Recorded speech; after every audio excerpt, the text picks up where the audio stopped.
it bears a lot of centrality to what is sensitive to one person, and that is what we call the personal identifiable information.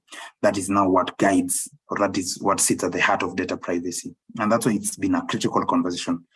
It's a good thing that as a country, this act was passed in the year 2019, and we've had developments through time until now, until today. And as we speak, by the law, and that is through the Office of the Data Commissioner, both data controllers and processors have been obliged to register, okay, so that they can be recognized. And I think the names would be published soon, okay, and I think probably in the next few weeks by Kasait, who is the data commissioner currently in office. So data privacy becomes very critical, and I mean, even when you talk about the case of even TikTok itself, you can imagine the kind of information you volunteer to TikTok, okay? Of course, now that becomes a little bit subconscious in its own sense, because for you is the information you want to gather from there, perhaps it's the fun, and so on and so forth. But you do not understand the kind of implication it comes, of course, with volunteering such kind of information. Within the landscape of course, when you look at the aspect of data monetization, whenever you want to make money from data, then there's a concept referred to as customer segmentation and profiling. It becomes very critical. And whenever you have data that is personal, identifiable, and perhaps location data and behavioral, then it's very easy to predict the behavior of a customer and make a decision out of it all. So that forms the preamble of our discussion today. Allow me just to proceed to our first slide. So the key concepts that we are going to look at today within the Data Protection Act, which, as I said, was the act was passed in. It is only an act when it's been passed, of course, as a regulation by the Parliament. That's the Parliament of Kenya, and then it takes effect as a law when then the implementation begins, of which it is just of course taking center stage. And with reference to the General Data Protection Regulations, which now governs Europe, okay, the entire Europe within its boundaries, and of course, even largely the world, because if you look at the Kenyan law, it has really borrowed a lot from the GDPR. But again, if you take keen interest in it, you realize that for us, we've focused more on the aspect of the data subject, which is what will form the basis of our conversation this particular afternoon. So one and very critical step is data mapping, data documentation, and then the data governance principles, and then what we call data monitoring of data. So when it comes to data mapping, and again, I don't like seeking a lot of reference to my slides, like just flowing through it as we move by. So when it comes to data mapping, this is how an organization is able to understand each kind of data that they have, okay?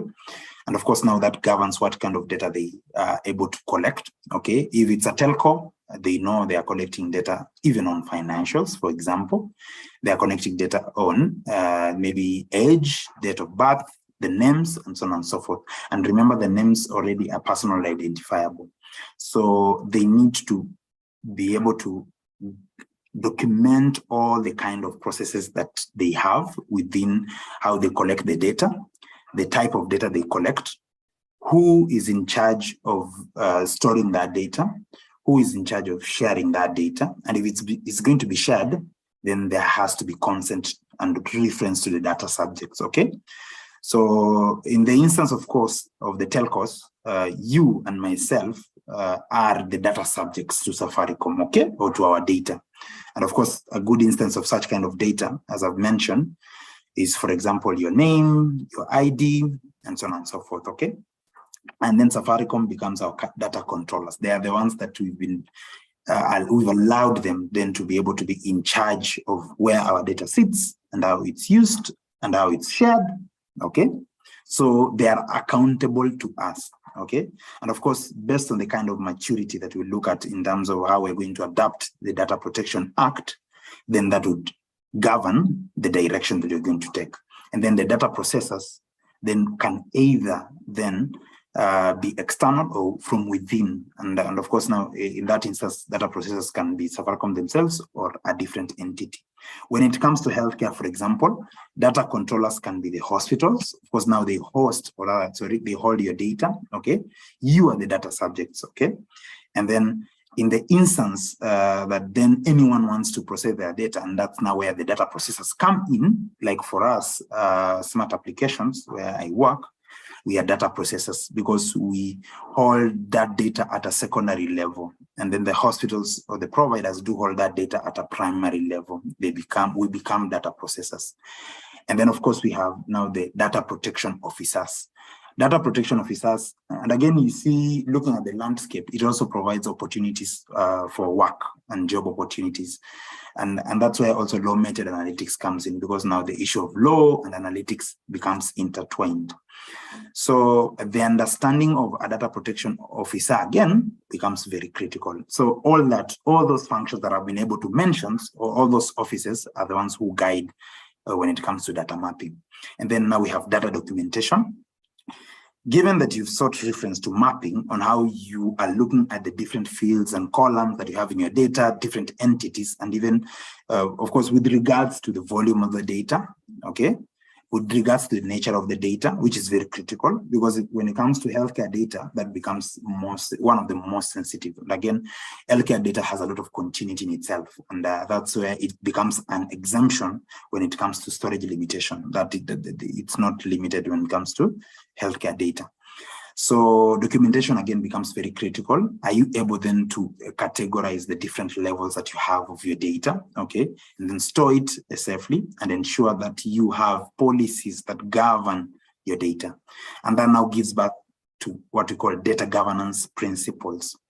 Allow me to just break down this concept, data governance. And data governance comes into two facets, or you can look at it in two subject matters. And that is now data management, okay, which is one of the most critical again, and then data security. So data management becomes a little bit separate, and which I'll be able to tackle towards the end. But what we are looking at majorly today is now data security. Data security now in itself is what governs data privacy. Can you be able to prevent data leakage? Can you be able to prevent data loss as an organization? Okay. And even as you use Facebook and TikTok, is your data secure? Okay. When it comes to the issue of sharing and so on and so forth. Like I've given you a very good use case of the United States of America. Only 70,000 people voted because the other population of up to maybe 140 million who are eligible voters over a population of about 330 million, you realize that then it is only about a matter of an extrapolate of what the key persons or the key people have interest in voting. And again, you realize that it's a very interesting facet. And that's what Facebook donated to Cambridge Analytica. And of course, it's an issue of money exchanging hands again. It's not just but a donation. So data governance would come into data management, okay, very critical. And again, now data security, which now then govern how your data is being protected and how private your data is. And again, the word to underline here is the consent. Is there consent to share my data as Dennis, okay? Have I given you consent to share even something as little as picture? A very good instance and interesting one was when we had our elections, and one of the parties, again, allow me not to mention because of the implications it has to my audience. You realize that one of the parties was sued by one of the bands of maybe playing their song. That is an aspect of data protection, actually. Much as that is not personal identifiable information, but it's their data, okay? And again, that's why you realize that even the Music Copyright Society of Kenya, still falls under the umbrella of the Data Protection Office, because it's critical. Then you realize, how are you sharing your music? Because the concept of then piracy also comes in there, quite critical. There are so many, a myriad of instances to mention. And again, how your images are shared online without your consent. You can be able to reap a lot of money. I mean, whether it's professional or not, you can be able to reap a lot of money from organizations that are careless, okay? Again, that simply means that you have to ensure that there are checks and balances so that they meet up to their obligations. That's what I mean when I say you can be able to make a lot of money, not in the direct instance of maybe taking data and then selling it. And then the monitoring of data. So it's also critical that organizations, businesses, either private, NGOs, IGOs, and the governmental organizations, and even the local governments, the county governments, and so on and so forth, it is important they understand how do they monitor their data. Okay, where is their data stored? That's very critical. That's now where we interact with Maurice. You may just mute.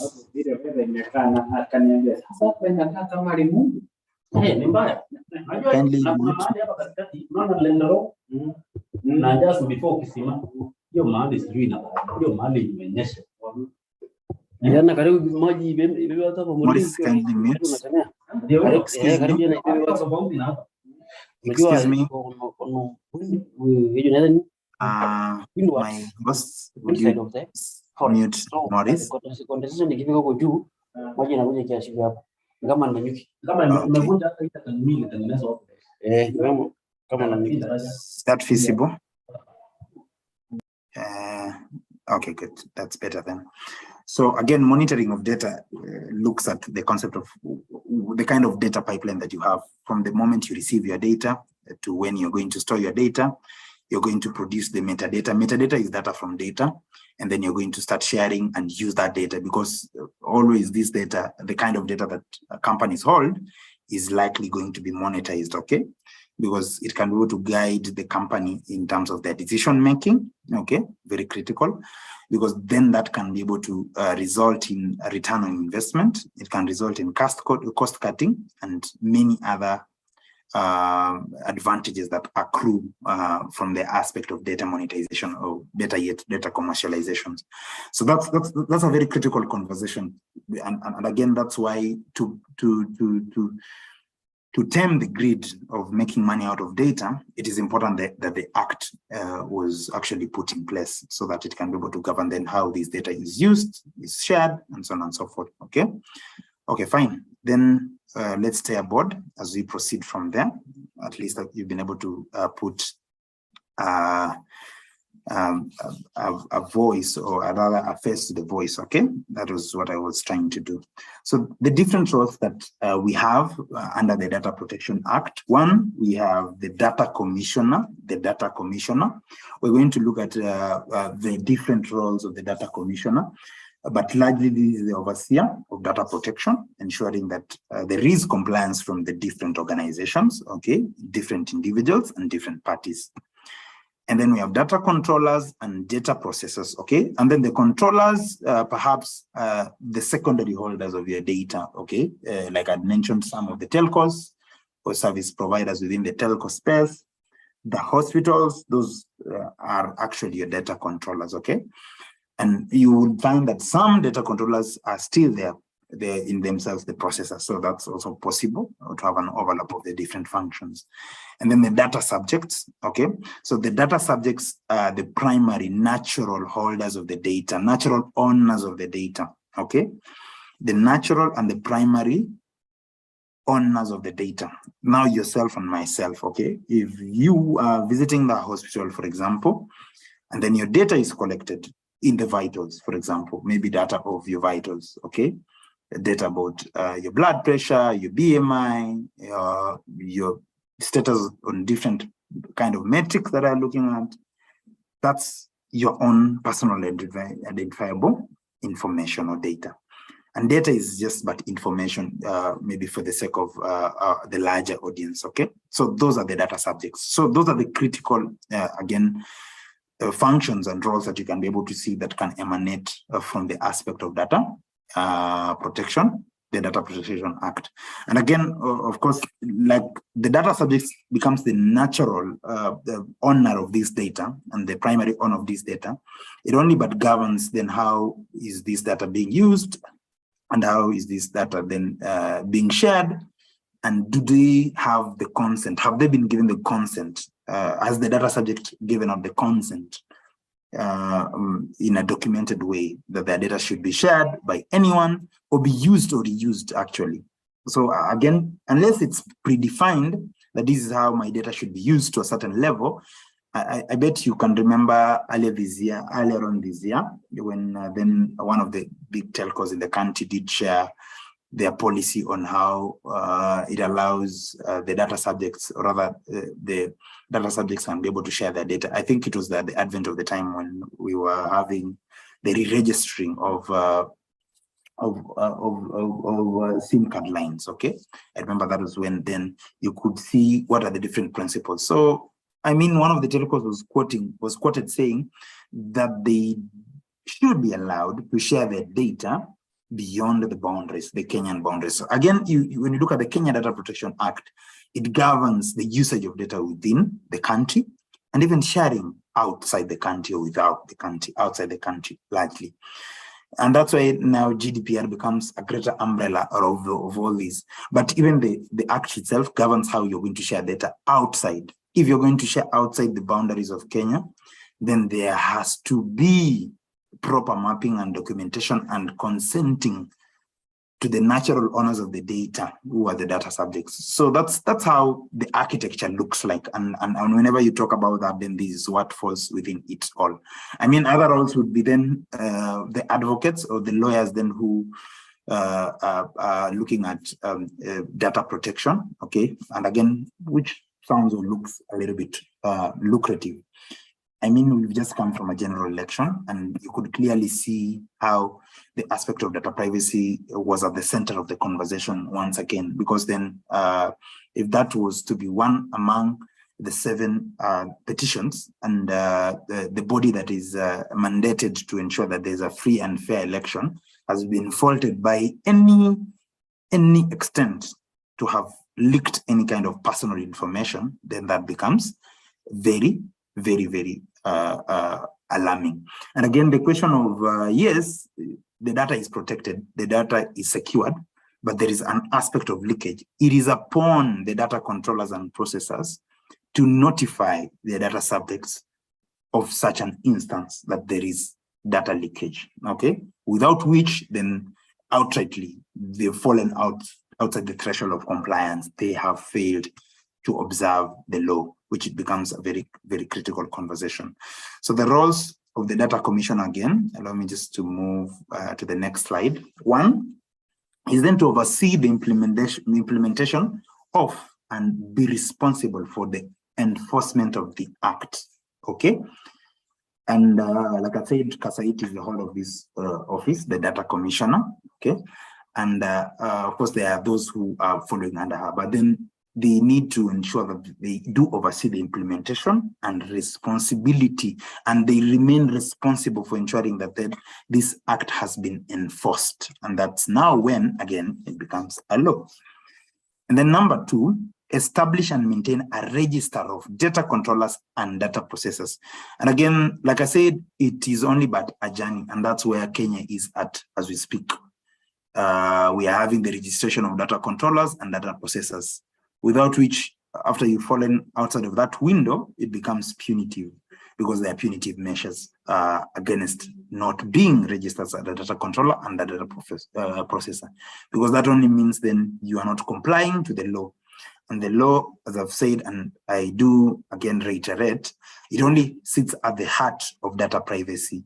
It takes in the interest of the data subjects, and that's why it becomes very important. And again, as you've seen, the instances is because your data can be used to make money, and that's why it needs to be protected, and the law needs to be adhered to the latter. And then exercise oversight on data processing operations. Again, the Office of the Data Commissioner needs to ensure that either through their own motion or at the request of the data subjects, they should verify whether the processing of data is done in accordance with the Act. If today you're to sue, for example, one of the telcos and say, okay, I'm not satisfied with how my data is owned, okay, with how my data is shared, with how my data is stored, again, the data commissioner is the one who should defend you even in the law courts, again, and that's how it becomes very critical to ensure that then the Data Protection Act is enforced. And then promote self-regulation among data controllers and data processors. Of course, I've just sieved and picked up the most vital that maybe would guide our conversation, but they have about 11 functions as enshrined within the Act, which again still falls under the Constitution, because that's what has been allowed by our lawmakers to pass such kind of a law or such kind of an act.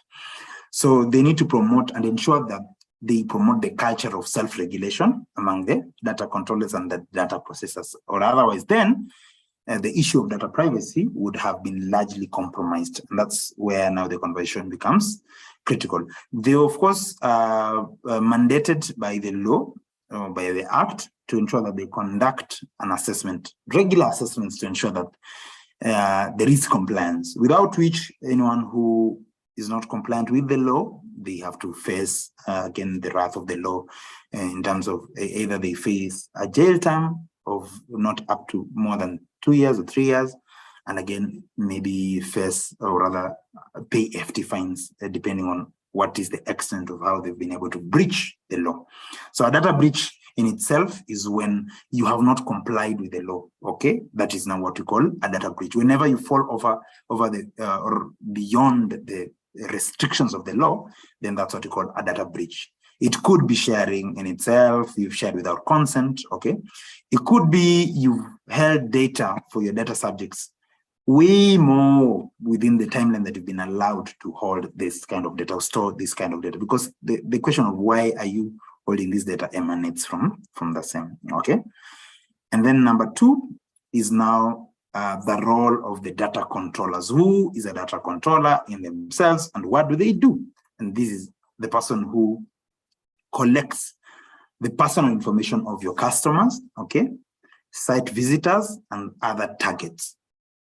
You must have legal authority to do so. Again, this is enshrined within the Act, which falls under the Constitution, which then allows you to only share personal information of your customers, the visitors of your sites, and the other targets under the law. Again, Facebook in themselves, that's Meta, have been obligated to share, rather to collect such kind of information, because by the time that you are able to even log in to any kind of a platform, you realize that you've been asked to either agree or disagree to the regulations, the policies set by the organization, of which if you are uncomfortable with that, then you can be able to, is a body corporate a data subject? A body corporate, okay, I don't know if you can give it some specificity, just give an example of a body corporate that can be able to then answer that question. But then a data subject is the natural owner of the data, is the primary owner of the data, okay? So if you say a body corporate, then again, it depends what kind of, what is the nature of the industry of that body corporate. That then would guide me in responding to that question on whether then that is a data subject or not. It could be a data controller, and again, it could be a data processor. Again, how it is defined is the data subject has to be the natural owner of the data, the primary owner of the data from the onset, okay? So when you look at the instance of Meta, better yet, Facebook, and how they were sued and paid billions of money by the US government, again, that is because they collaborated with the Cambridge Analytica, which is a firm from the United Kingdom. And again, exchange data that is vital to their users, okay? And their users, and again, is yourself and maybe myself, on how you created your account. Remember when you create that account on Facebook, for example, you submit your information on your date of birth, your gender, okay? Again, that still identifies you because it would say either you're male or female. But when it comes to basic statistics and analytics, then that does not really fall under the aspect of sensitive kind of data that you're looking at. Let me look at the question. A company, an insurance company. An insurance company is now a data controller. An insurance company becomes a data controller. The data subject becomes the policy holder, yourself. Perhaps you have a policy with a certain insurance company, okay? You have allowed them to hold your data, to store your data, and in itself to even process your data, okay? And then now there can be another third party that processes the data, or even themselves, they can process your data and then share it, use it, and so on and so forth. And whereby then that has to be within the confines of the Act. I hope that is very clear. And then what to collect is also very important. That is what a data controller defines. That is the role of a data controller. Again, there are different sets of data that you can look at if we were to introduce some aspect of, or rather some technicality to enable you understand. We have structured and unstructured data. So structured would always then come in a certain format that perhaps is like a table or assumes the form of a table, because it will have a column and a row. It is an organized format in a predefined format, okay? And on the other end, then it would become, then it is unstructured, like an image, a text, and so on and so forth. Those now become data that is not structured, okay? So videos and so on, and YouTube, for example, because it's carrying videos. So what kind of data you're also collecting is very critical. Again, the conversation becomes very, very wide, because if you look at the Act of Uganda, it bears a lot of resemblance to us, okay? I mean, and I can stand to be corrected. I believe maybe Tanzania have not yet maybe passed this particular act. But again, South Africa well ahead of time. She should have been the first, and then us the second, and then Nigeria. Again, that governs then how data can be shared beyond the boundaries that are governed by the Act. Okay. Number 3, to change or modify the data that you get. Again, you, or rather a company, a data controller, has the liberty of changing that data in whichever way and modify that kind of data. And again, that's what you could see from one of the biggest telcos in the country. They were giving out, or rather they were proposing, or they were offering a policy, because they will offer you a policy and then you read through and agree with the policy. If not, you disagree. They were saying, okay, we are going to hold your data and share it and use it and reuse it in whichever way you want. And again, it really gave a lot of, rather emanated a lot of hot discussions within that kind of understanding on why, again, should you share my data beyond the borders, and what necessitates that you share my data beyond the borders. So unless it's a case whereby then a party is being investigated or something, again, the law must and should govern how this kind of data is going to be shared. Where and how to use the data and towards what purpose is also very critical. Where the boundaries, okay, the natural boundaries of you being a Kenyan, and of course, holding the Huduma card.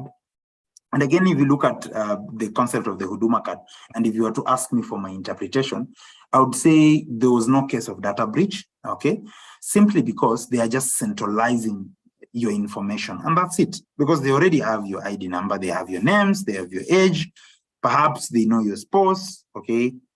Birth certificate, death certificate in whatever instances. And again, that's why they can order Twitter to switch off your accounts, because they have the authority by themselves. And again, they have to be persuaded to do what they want to do with the kind of data that they hold. And that's now why this information, or this kind of act was passed to be able to govern how your data is shared, how your data is owned. And when it's being shared, is there consent? Again, if consent misses, that's the first red flag. If you are going to put any kind of measures in ensuring that your data is protected as a subject, okay, and even as a controller, and even the processors, because then the controller would always oversee what the processor is doing so that they do not fall off the radar. And again, the controller is largely acting on behalf of the data commissioner. That's how you should understand the hierarchy. And again, the flow of the different roles, so that you do not, you don't find yourself at the wrong side of the law. Whether to keep the data in-house or to share it with third parties, again, it's an important question. You also figure out whom to share the data with, okay? I've seen now, based on the data maturity of different organizations and different businesses, and then again, in the instance of private businesses, you can only then understand that even managers have been obligated to ensure that they have key performance indices or key performance indicators, metrics, to ensure that it governs how they store their data, they share their data, because there are different operations within any kind of mid-sized company or even small-sized company, and how that kind of data is also being shared. If we were to cite, for example, a hospital, then it falls within different departments. There's finance holds the kind of data that they do have. Again, there's, let's say, more operations, there's logistics, and so on and so forth, supply chain, and so on and so forth. So it's important to understand the definition of these different parties, and there should be, to avoid, again, because the people can be malicious. Somebody can easily pretend to act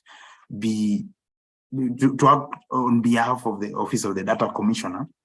They need to prove that they're actually registered data controllers. Otherwise, then do not volunteer your information, or do not allow any kind of a party to just visit the organization and then obligate, or rather push themselves towards you in ensuring that they are trying to ensure you have complied with the law or with the act. And again, that becomes very critical in understanding the data protection officers that have been put.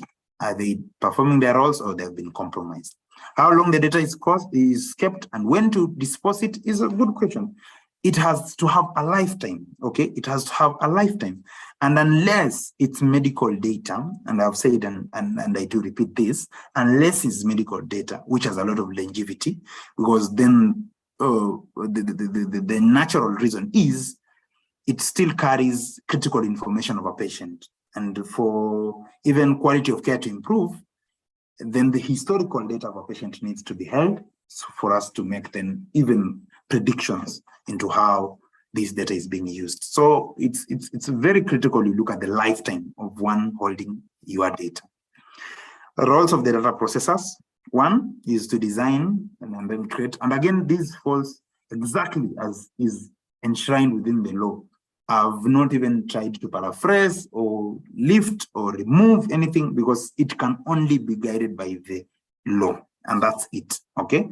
Mine would just to give you another layer of understanding of how the different roles are flowing, so that there's no overlap, okay? And then enable you also understand then you as a data subject, you as a data controller or processor or even protection officer, what is your role, okay? Even the data subject has a role. You have a role. I have a role of protecting my data and how it's going to be shared, received, stored, and so on and so forth. So they need to design, create, and implement IT processes and systems that would enable the data controller to gather personal data. So whenever you're gathering personal data, it's important to understand, okay, what kind of systems do I work with? If it's in healthcare, is it compliant with HIPAA, which is an international compliance policy or law from the United States, and which is also like this, just similar to GDPR, but that is only for healthcare. So you also understand, does it govern how my personal data is stored, shared, and in which systems is it stored? If you see a company is storing your data, okay, and whatever kind of system they're using is not even GDPR compliant or HIPAA compliant if it applies to healthcare, that's already a red flag. That's a Chinese flag. No. Okay. And then number two, use tools and strategies to gather personal data.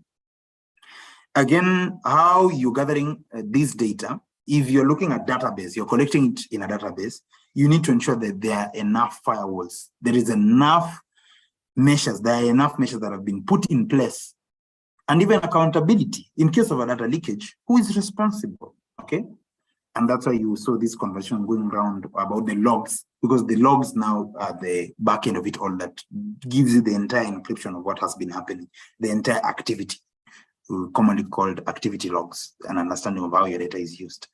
Have the culture of even going through your maybe Instagram account, Facebook account, look at the activity logs, look at where you've accessed your device, from which sources, so that you can prevent data leakage. Again, very recently, Apple did advise all their users, whether you're using a MacBook or you're using iPhone and so on and so forth, to be able to just update your software, because then there was a likely instance of a breach. Okay, and that would only mean that your personal information is being accessed directly.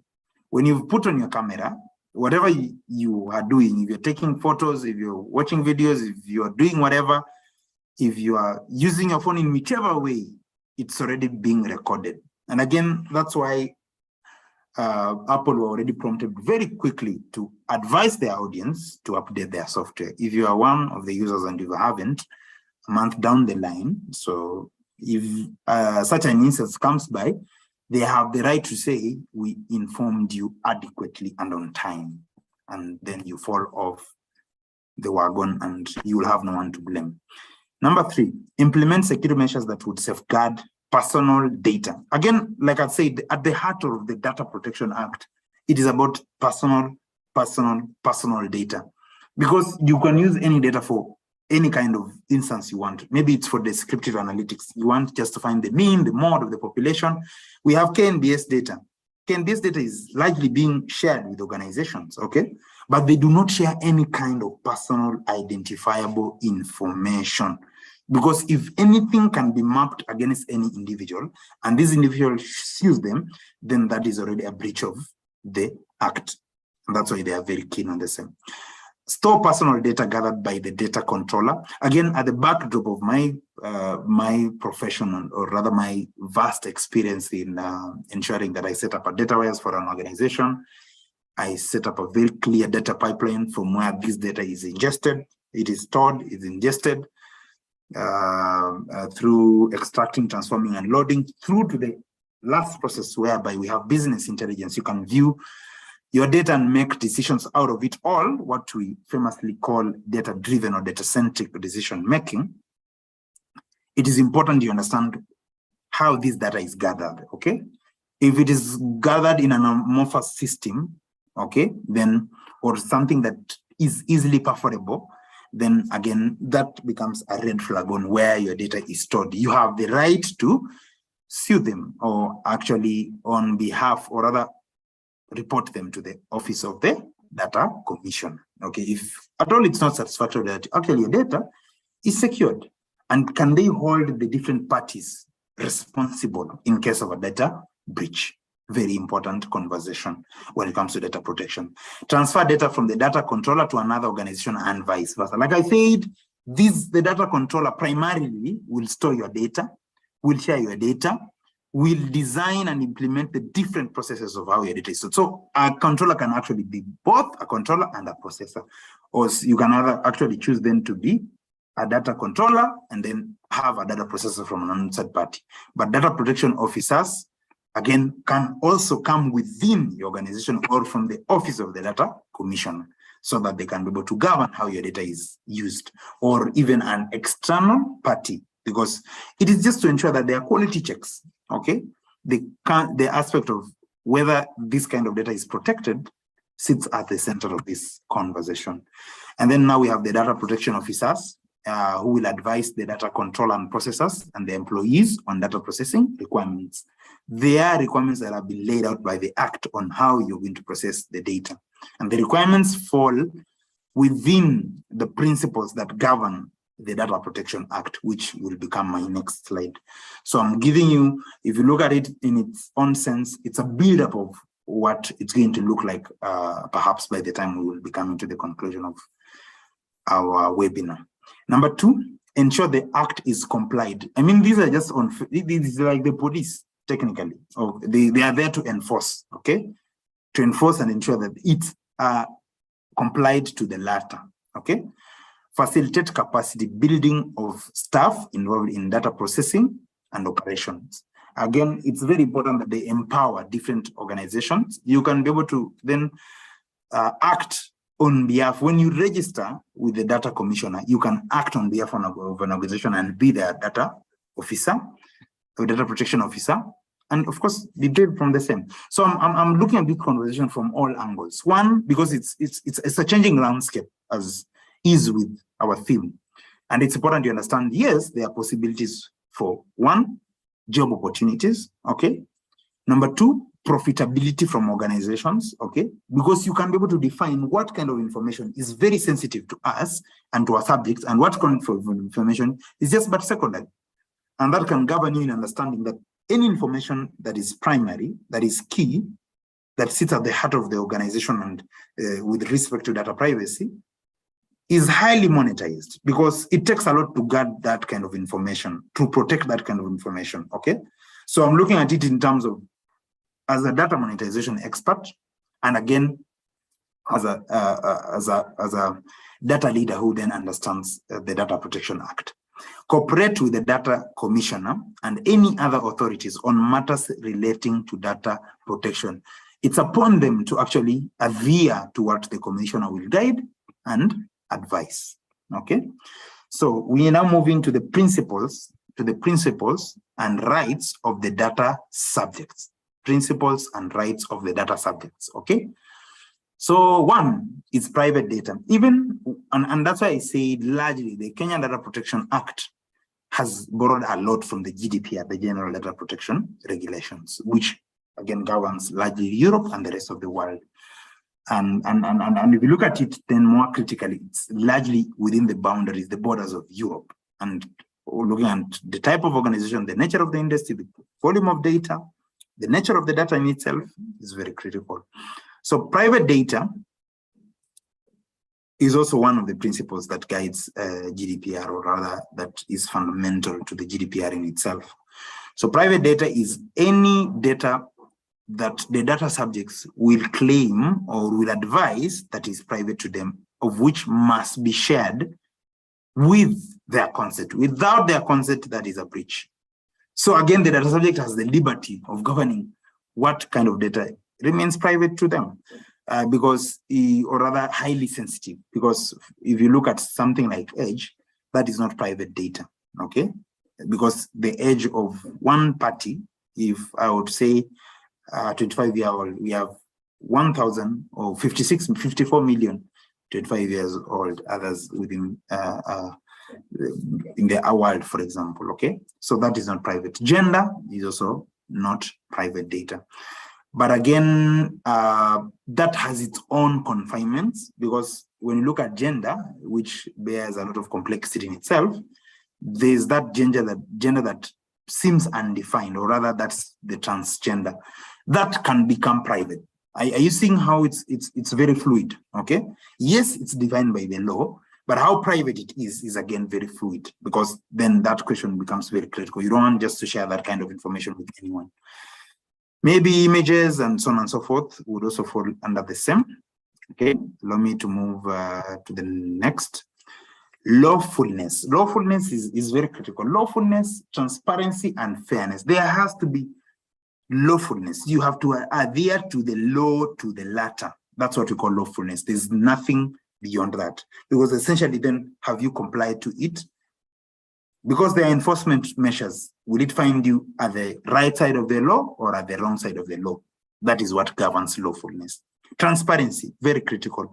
You must inform your data subjects where you store your data, with or without them requesting for the same, okay?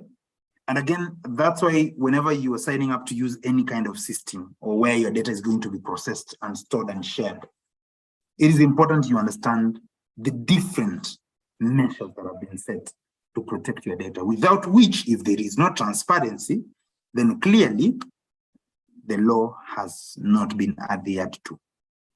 Number 3 on the same is what we call fairness. So fairness is also critical. Ensure you are fair. If you're going to protect information based on one ethnicity, it should be the same based on the other ethnicity. If you're going to protect information based on one gender, it should be the same thing with another gender. Age, be fair, for example, when it comes to a kid. And they can only be protected maybe with their parents, because in the instance that their data is going to be processed on behalf of them by their parents, then it's critical that you also be fair, because then this is a minor according to the law. Data minimization, very critical. So data processing can be limited. The data subject can say, until this extent is where you can process my data and share my data, okay? With or without the authorization of the data commissioner. If the data commissioner has already governed levels of minimization, you may not have the liberty of just receiving data and then sharing it the way you want. Again, processing it to whatever levels you want. No, it is governed and it's enshrined by the Act and limited to a certain extent so that there is law and order. Number 4, the accuracy. It's important that you collect and you should have accurate and precise data.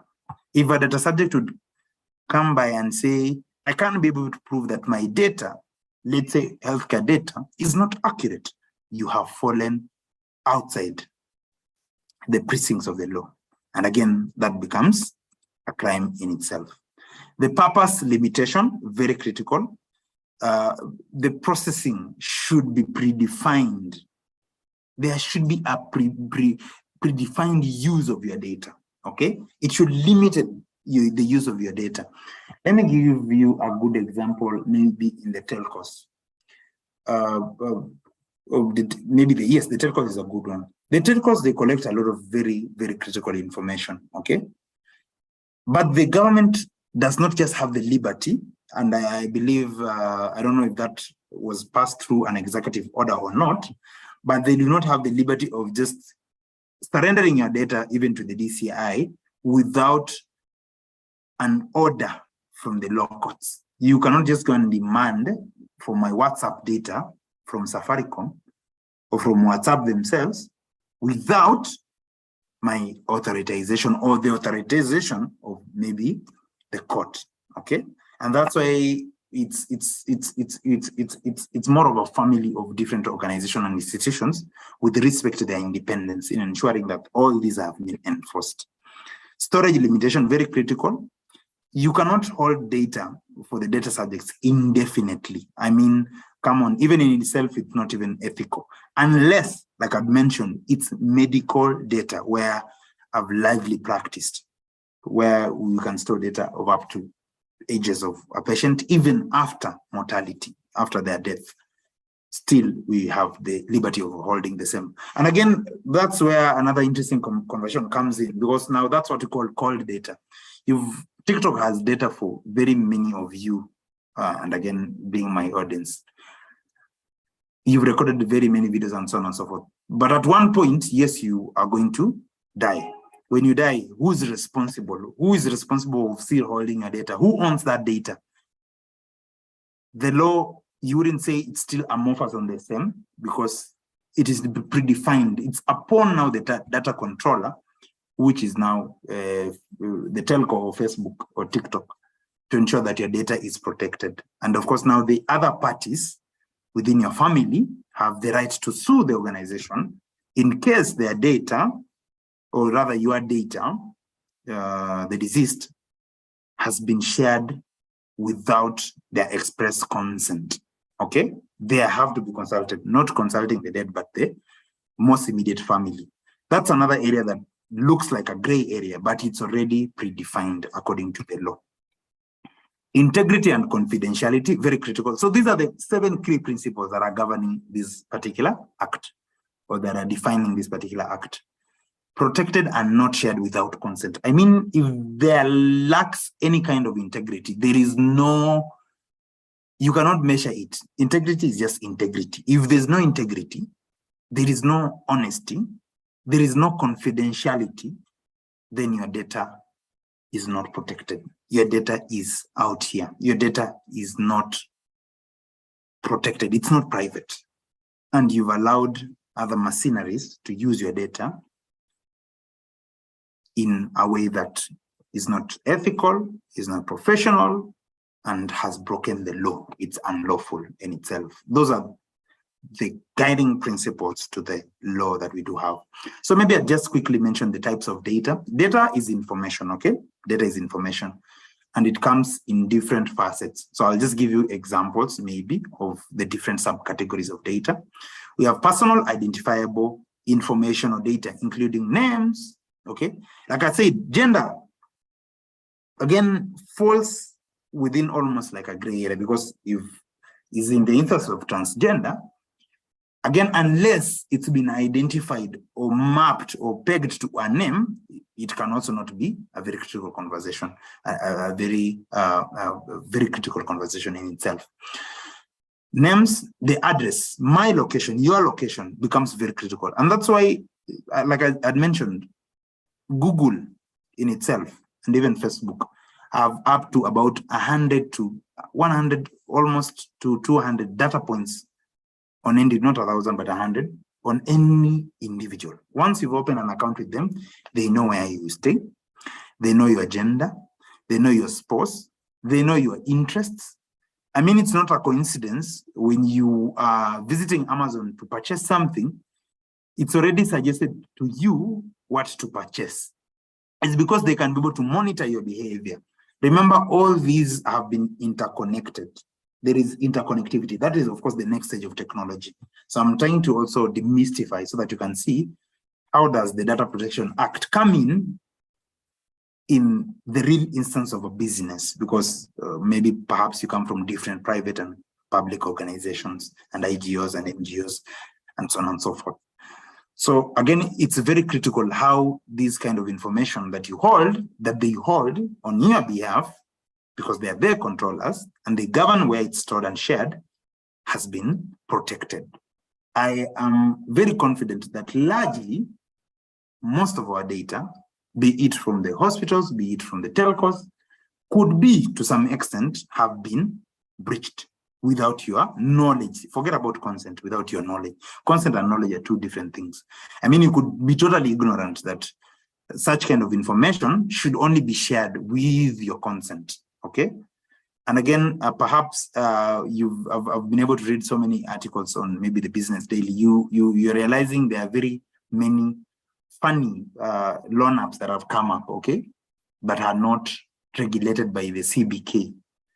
They hold a lot of your critical information and they can access your contacts, they can access all kind of information. You have the right to sue them when you want to.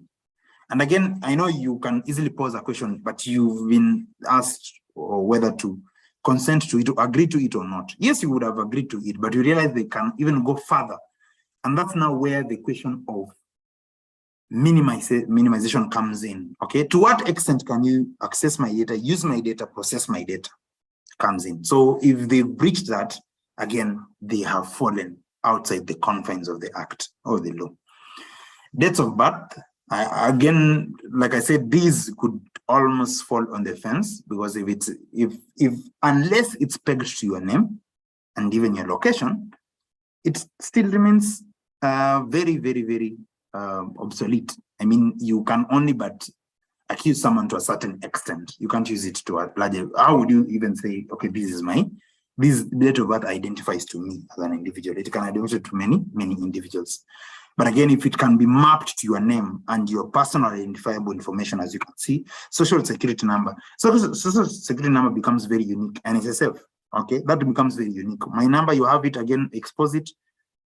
Somebody can easily go and look at my pension information, pension data, okay, and use it against me. Somebody can go and look at my NHIF data, use it against me, okay? And that's why it has to be governed and protected. Web-based data, including user location, cookies, and so on and so forth. Again, those also are other kinds of data. But again, it loses sensitivity, because there's data that is highly sensitive and there's data that is perhaps not highly sensitive. HIPAA, and as I've mentioned, this is the law that, rather the policy that governs healthcare data within the Americas, but has been largely adopted across different organizations, different continents, given the interconnectivity of data, and in itself, even the use of these platforms, because Facebook originates in itself from the US and so on and so forth. And that's why you can see there is a lot of interconnectivity and interdependence. Biometric data, that includes the iris, your facial recognition, facial data, okay, collected under the facial recognition. You have the right to sue any organization in case your biometric data has been leaked. Nobody has the liberty of just sharing a fingerprint without your consent, unless otherwise, okay? And again, that's where the conversation becomes very sensitive. Ethnic data, nobody has the right to just share data about your ethnicity. In itself, it can even be uncomfortable, okay? Even before you talk about ethos. Just the first principle, rule 001 of integrity and fairness, nobody has the liberty of knowing your ethnicity, your race, without your consent. And then sexual orientation, and that's why I said, this would fall under a gray area, most likely, because it could be male and female, but unless it has been mapped to your identity, your name, okay, then you can easily win a case against someone on this. But now that's where now the question of transgender comes in and becomes very important. I know with the current dispensation, the law, or rather the person, the holder of the highest office in the land, has already made it very clear. For example, aspects such as to do with the parties that have a different, not sexual orientation, but sexual preference. Again, they would be limited to a certain extent because that he would perhaps not entertain. But they have the right of their information being protected because they are the data subjects. And then political opinions, nobody again has the right, unless you've shared on Twitter and Facebook that, okay, I'm on this side or this other side, nobody has the right to just share information about your political opinions. And again, like I said, the first level of, or rather type of data, personal identifiable information, is what sits at the heart of the Data Protection Act. The rest, again, remain a little bit open, because then it only looks at the extent to which this data has been exposed. The rights of the data subjects. So again, allow me to veer off a little bit of this kind of information and give you some update again as I proceed. In the instance of Ukraine, okay, what did they do? What was their most immediate action when they realized that Russia is invading Kyiv? Okay, Russia was invading Kyiv exponentially. Day and night they were moving, and most people had to then rush out into the neighboring countries and move maybe to find some support from the NATO and the different countries and become refugees in different states. Again, a very sad situation. But again, the conversation, their first initial conversation was to actually secure their data center, okay? Because the moment Russia would have accessed their information, forget about even personal identifiable information, just data, then you realize they would have an edge against them. And that's why if you look at how the world is growing and how it's moving fast, perhaps China is going to be a superpower in the next, say, 30 to 50 years. It's going to be richer than the US. It's going to be more intelligent than the US, even faster than the US, because they have capitalized on artificial intelligence. It has enabled them collect information very quickly, use it very quickly, dehumanize. It has dehumanized very, very, very, very many facets of a human being, in the sense that it can be able to predict you even without you knowing, and use that information against you, or rather for their advantage. And that's why you're seeing them moving very fast. As we speak, there are more dollar billionaires in Beijing than there are in New York. That again is one sign. So data is very critical. You will not fail to mention the conversation of data whenever what kind of data do cookies collect? And that's also a good question.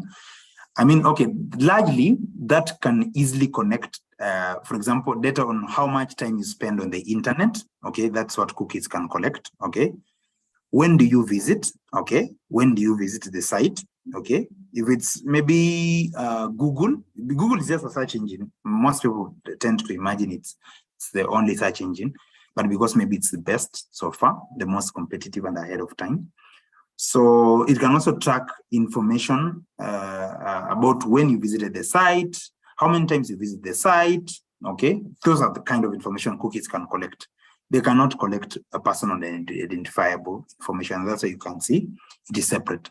Unless otherwise, then that would almost fall way off the borders, and you can easily sue such kind of people.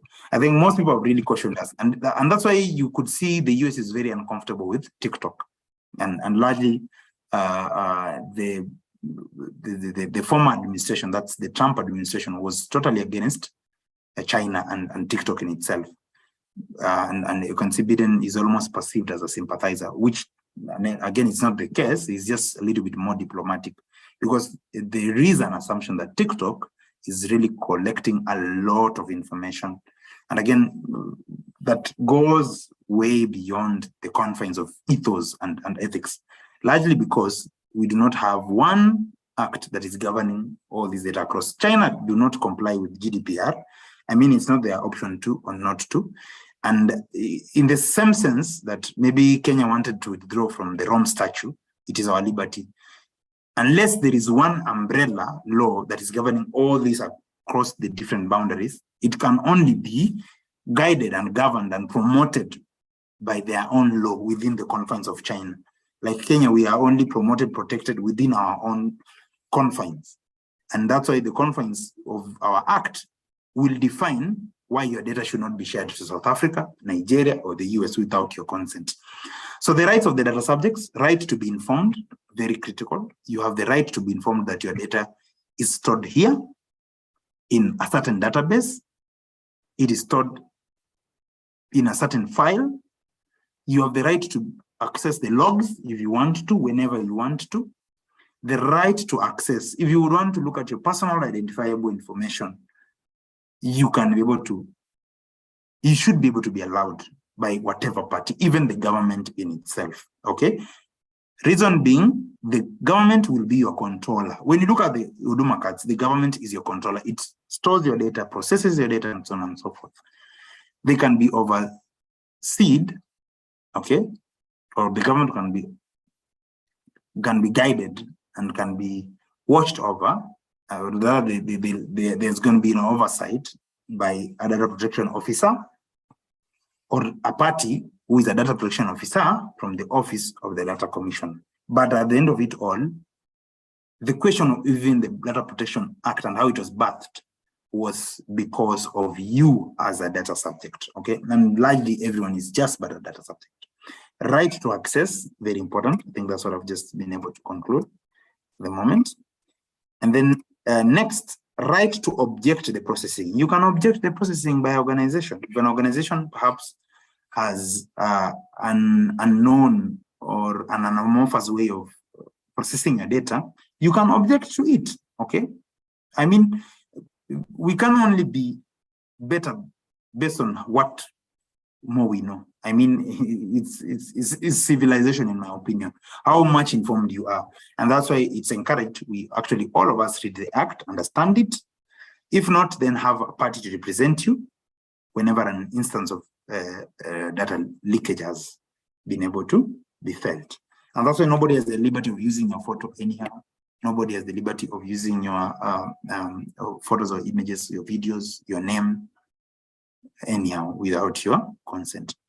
Right to rectification, they can order, a data subject can order a data processor or even a data controller to rectify whatever processes they are in, that the data is stored, used, shared, and so on and so forth. Right not to be subject to automated decision making.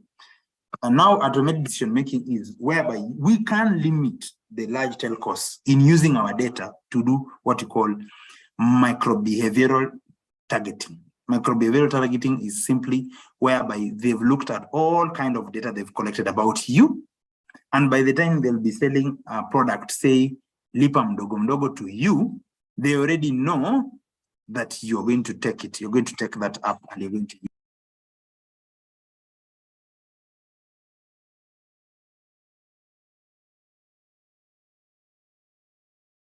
Okay, sorry, just received a call.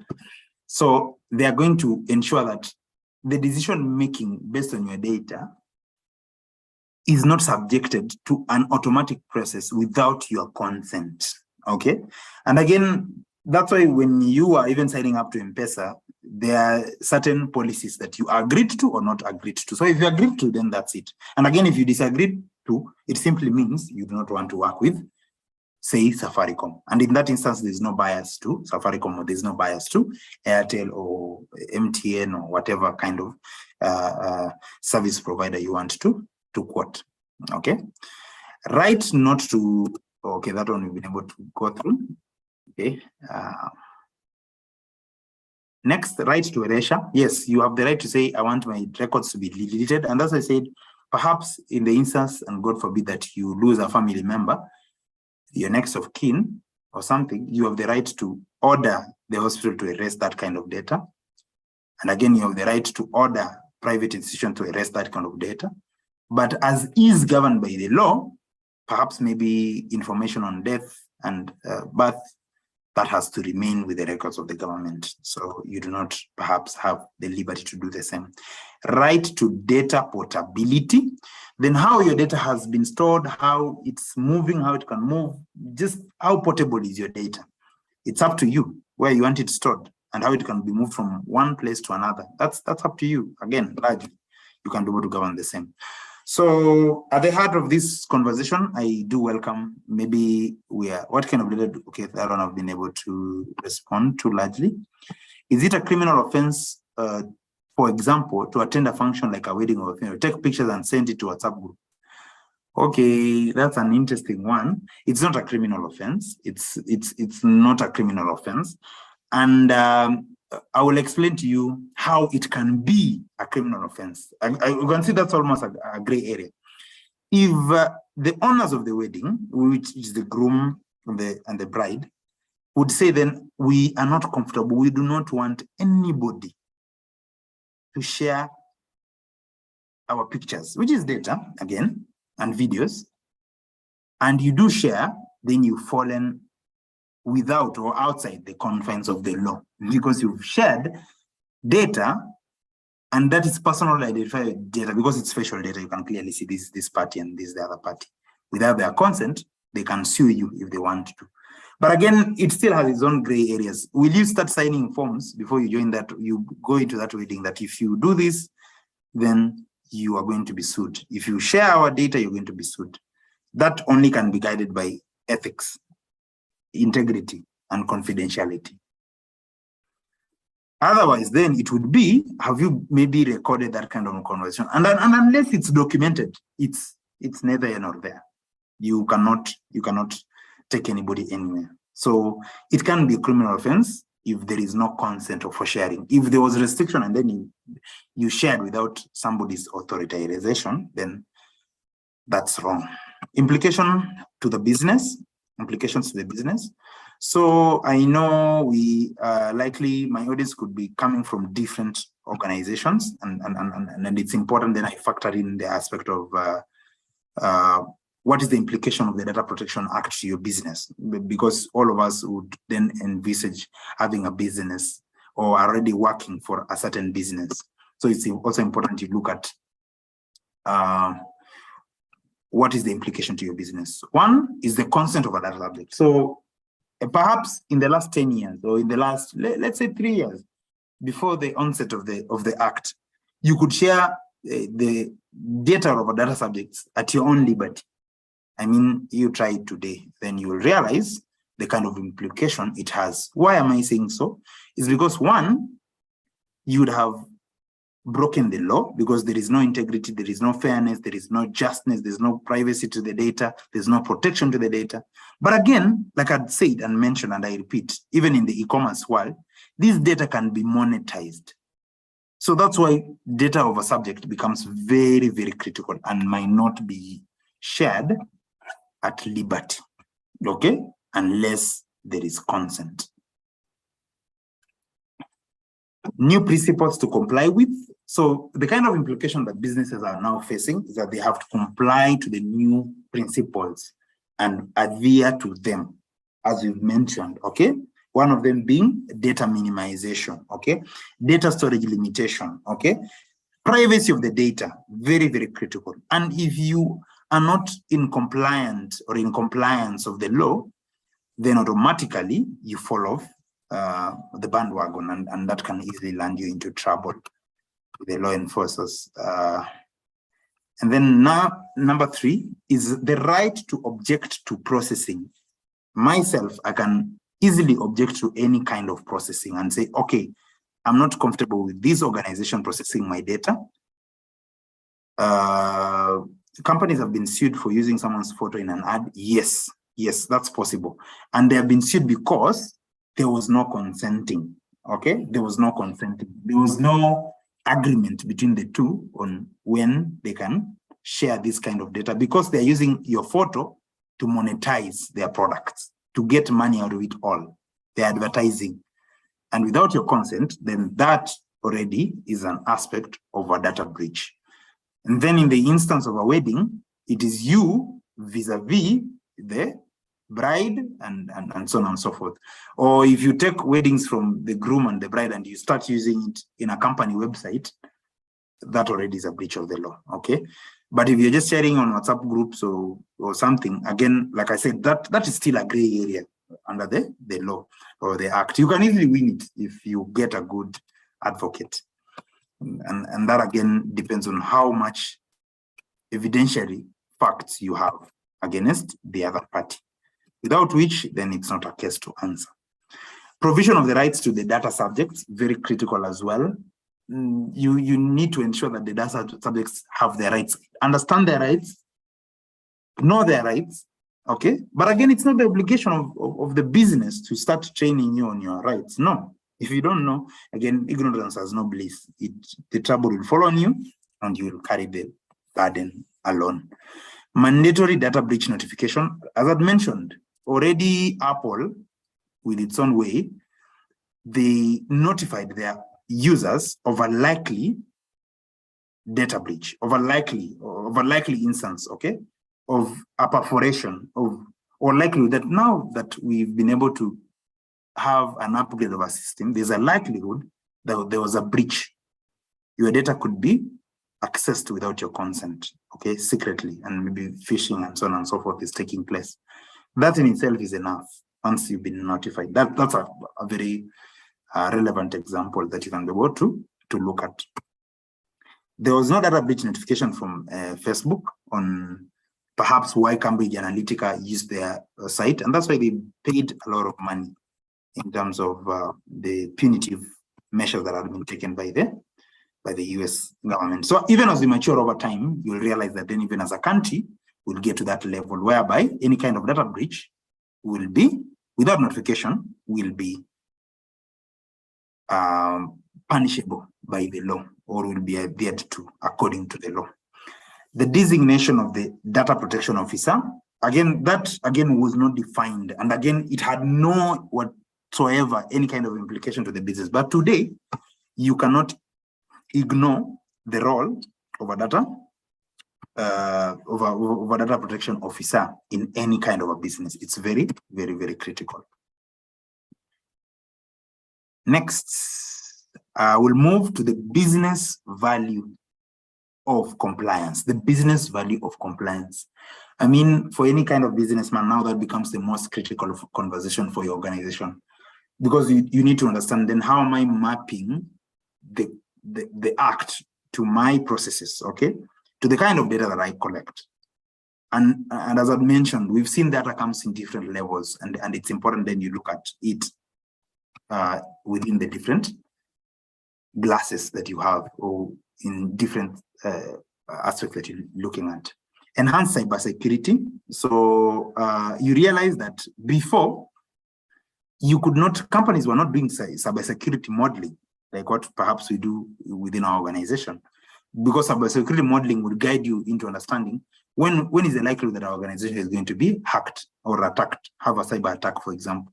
But today, given that you know you've been obliged by the law to protect the data of your data subjects, without which there are consequences, you've upped your game in terms of cybersecurity, okay? Right from the kind of systems that you use to the kind of parties that are involved. Is there even an office for cybersecurity within your business? If there isn't, then no. And unless you have an outside party that is guiding you through the conversation, again, it's critical to be watchful of how this is going to be achieved.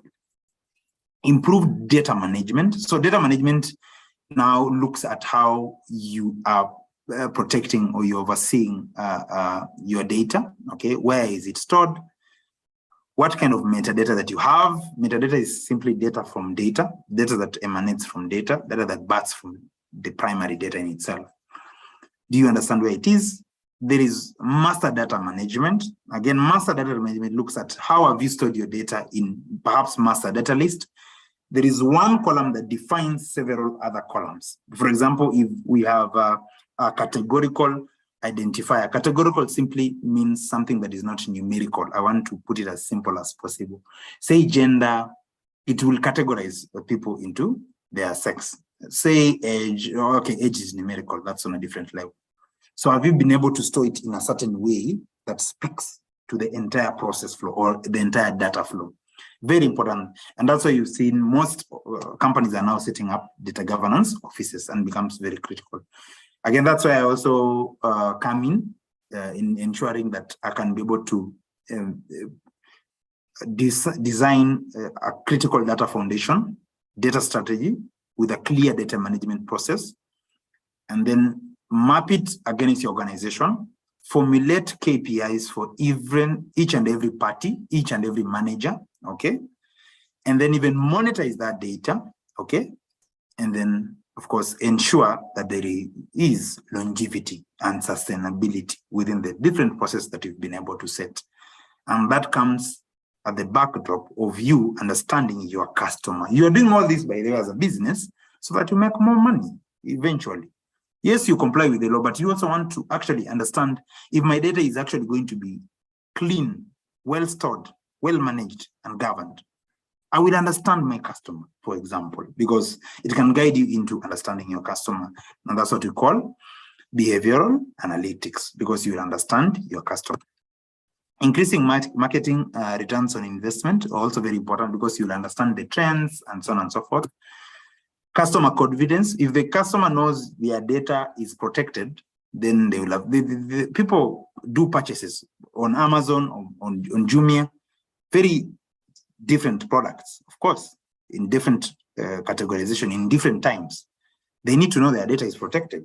Otherwise, tomorrow I'll be an occupier maybe of a big office in the country, and my data has been exposed by Jumia. I do have the right to sue them. And again, there's no bias to whatever organization I'm mentioning. If I would mention Jumia, because maybe that's the largest player within our markets, Kenya, that is perhaps local or international compared to maybe Amazon.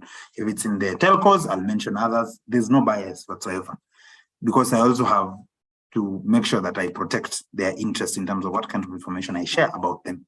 Enhanced data monetization. As I said, once you've been able to have data mapping processes, data documentation, again, you'll be able to govern how your data looks like and how it is. And once you've been able to govern these, it aggravates you, it moves you towards understanding your customer. And in itself, you can be able to monetize your data. You can be able to commercialize your data. Not literally selling off that data, but using that data to understand your customer behavior and patterns. When do they do their purchases? If it's in commerce, for example, when is the peak hour for doing purchases? So at that time, you should be prepared as an organization. If somebody is buying a drink, let's say they're buying a beer, what are they likely going to buy with? To buy along, rather, okay? An accompaniment of the same. Again, that is where also what we call, and I want to avoid a lot of complexities, the recommender system comes in, okay? Because a recommender system is even what Netflix uses, but theirs is what we call hybrid. Netflix already understands, based on the users and the items, which is the movie, what, from maybe one of my audiences, I can see Lucy, they already can tell what Lucy is likely to watch and recommend to her what more to watch. That is now monetizing that data. They'll get more customers, you'll watch more movies and subscribe for another month, another year, to eternity, and so on and so forth. So that's how data monetization comes in. Again, data maturity. As an organization, then you know how you've met your data management principles, data governance, and then data privacy. And slowly over time, how you're sharing your data, how the company interacts with the data to the last mile, to the last employee, and understanding the maturity of an organization is in understanding the most vulnerable party, the most vulnerable employee of an organization. If that party is very weak, that's how weak the organization is, okay? In terms of how they are securing their data, in terms of, because it also comes, and that's where cybersecurity comes in. Most organizations, they don't want maybe their gadgets to be accessed by external parties, even Wi-Fi, different sites, and maybe hardware devices. Okay, they have limitations. Great foundation for data interoperability. So data interoperability becomes another phase for convenience in the world. I mean, we are moving to the phase whereby it's an issue of convenience. If you can conveniently do a degree within 10,000 miles away from Oxford, I do my degree, qualify and get a good job. I mean, that's where we are moving. That's why we have artificial intelligence in itself. And data interoperability simply means that your data will be at a centralized place, but it becomes very handy in healthcare data or healthcare industry in terms of the nature of the industry, because it would govern where your data is stored in a centralized place, but it can be easily accessed, not by anyone, but by the parties that have been authorized to, or even yourself. A use case there would be, you are maybe a patient that suffers from, let's say, asthma, and you visited one doctor, and then you move to the other. I mean, it's such a struggle for you to get data from your previous doctor to inform the diagnosis on your new doctor.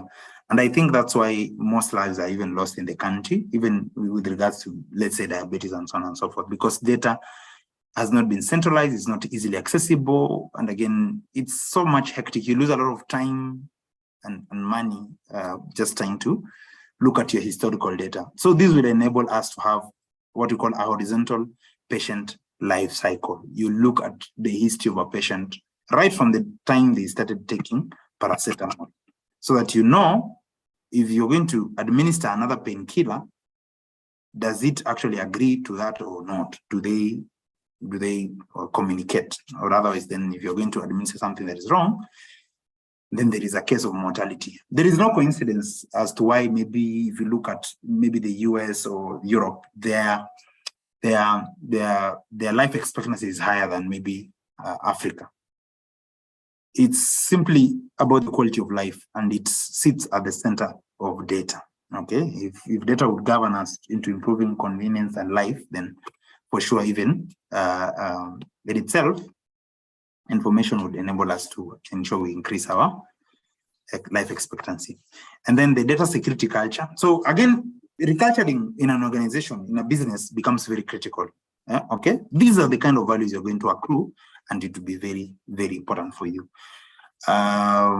We are 37 minutes into the time. I believe then I would allocate the next 20 to invite any kind of questions, without which I would call it the end of the session and hand over, of course, to our host. Thank you so much. I do invite any questions that we have. I've looked at the law in itself, a summary, maybe for those who might have joined lately. The law itself, when it was passed, that was in 2019. Again, how the office looked like, the whole of the office, even by the name of herself and the different commissioners falling under her. And again, I've looked at the different functions, the commissioner herself, the data processors, the data commissioners, data protection officers. Okay, I've looked at the impact. I've given you very many use cases of how it can have very, very huge implications to any kind of an organization if you do not comply with the law. Okay, let me look at a question here that somebody has been able to post. Okay, that's a good one. How can one identify a data breach?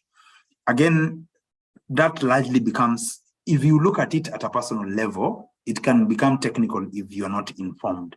But that's largely the function of a data protection officer.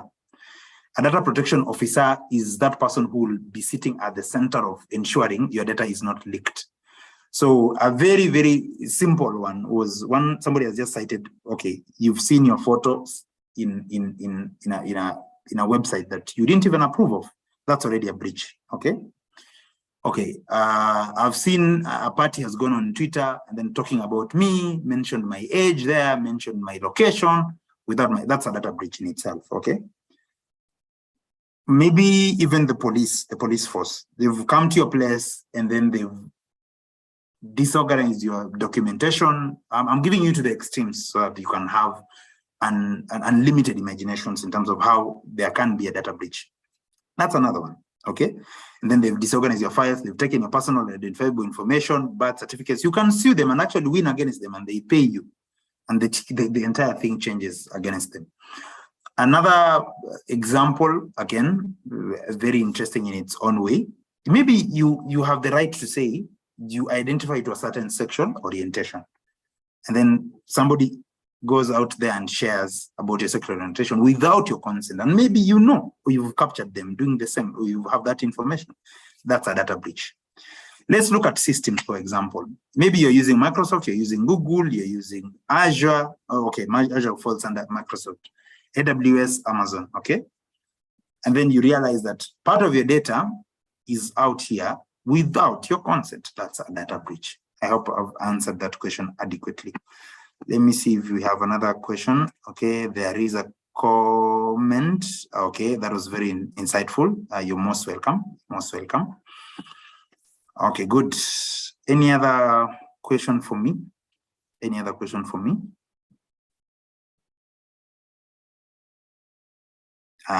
Thank you, the team from capacity building. Okay, I mean, the conversation on the Data Protection Act can be very concise and precise and timely, simply because it is an act. So if I was to present anything outside that, then I would just be peddling lies, tales. So you should only fall within the confines of the act. The only thing is the interpretation that should then enable my audience understand, okay, what is the interpretation and to what level, so that you also are not found on the wrong side of the law. But yes, there are job opportunities within that field. I think maybe the office of the data, not I think, but actually the office of the data commissioner, the office of the data commissioner has not been fully set up. Data protection officers have not been, not all of them have been appointed, but it was gazetted some time back. But anyway, it's always on a competitive level.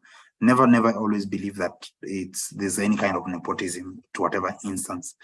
But you can also register organization to be a data processor, and yeah, save many companies the burden of processing their data and the risk in itself. I think we've also not talked about the risk. The risk is also very, very important. It can also be reputational risk. What was the risk of Facebook losing? If you are very keen when that case was leaked, and that Facebook collaborated with Cambridge Analytica to share their data of their data subjects, of their users with them, okay, you notice that actually their reputation was poor and they lost customers. So there is huge implication to any kind of a business, whatever kind of a business, even churches, for example. There's some kind of reputational risk if you leak their data, okay, and that's important. So that data even goes as far as financial data, okay. You cannot just leak somebody's bank statements without their consent. And as you've seen, and I insist, we shall not ignore the others, only that at the heart of the Data Protection Act is data privacy. So we are looking at data that is personally identifiable, or personal identifiable information. It's a wrap for me. I'd like to hand over the session to Simon, or maybe there's any other question. Okay, data governance is a key in any organization. How best can one develop a scalable delivery method so as to get at it the best?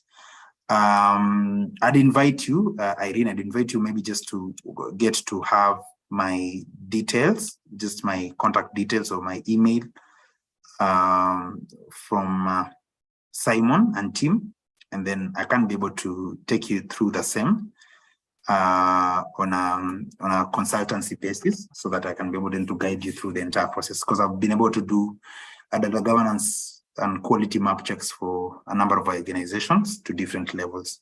So that again becomes a totally different conversation. It's a good question, yes, but I may not be able to finish it within one session, and that's why I invite you then to just reach out to me privately, and then I can be able to respond to you adequately within a defined